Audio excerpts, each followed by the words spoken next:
Hi, I'm Larry Shover, CIO of SFG Alternatives, reporting to you from the CME group in Chicago. Well, last week we saw emerging market and European vol in aggregate move to a 5-year low on better than expected global growth and perhaps on hopes that something will get figured out in Greece. On the week, let's talk about it. VIX. VIX was down about a point on the week, but what's really interesting to point out is that VIX is trading in the third percentile as judged over a 5-year period. As I just noted before, when you look at European vol and emerging market vol, even as we start the week, it's trading at a 5-year low. We haven't seen this in 5 years. Moving on to commodity vol. Commodity vol basically all lower on the week last week, but especially oil. Oil vol was down over 2.5 points last week, trading implied at about 27%, very, very cheap. And lastly, G7 vol, it was a mixed bag. I mean, I was reporting all week that in aggregate, foreign currency vol was down, but let's point out that Japanese vol last week was up about 2.4 points last week, getting it up and over that 9% figure, something we haven't seen in a while. But what's important to point out is that what's driving volatility right now, what's keeping the VIX so low at a third percentile as judged over the last 5 years. I think one thing is that there is some hope that something will get figured out for Greece. The market seems to expect that they will get their next tranche of aid.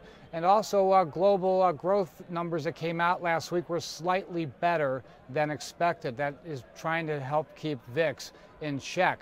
But beyond that, the two asset classes that are driving volatility right now tend to be oil vol and interest rate vol, or fixed income vol as it were, especially with oil vol dripping lower every day last week, and today it's basically unchanged. That's been keeping a lid on volatility.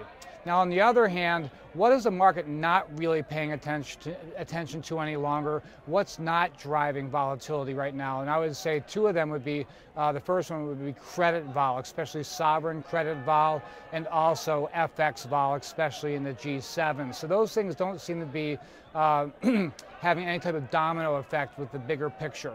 So that's the contagion for the week, and let's move on to what's happening today. With S&P and Dow and NASDAQ down, VIX is up ever so slightly, just a little bit on the day, not very much. FX vol is actually up, but do keep in mind FX vol has dripped lower every day, just about every day, for the past 2.5 weeks, with the exception of the Japanese yen and maybe Aussie dollar earlier last week. The big story is actually gold. If you look at the gold ETF vol, down 14% on the day. What's notable is that gold right now is unchanged, about $17.50, but about 3 weeks ago and maybe ending up 2 weeks ago, we saw volatility creep higher every single day with so much out-of-the-money call buying in gold. That has ceased, and now gold vol, as judged by the ETF only, down about 14%. Also important to note, oil vol unchanged on the day. It seems like somebody knows something more than we do with regards to the ceasefire in the Middle East. I'm Larry Shover, CIO of SFG Alternatives, reporting to you from the CME Group in Chicago.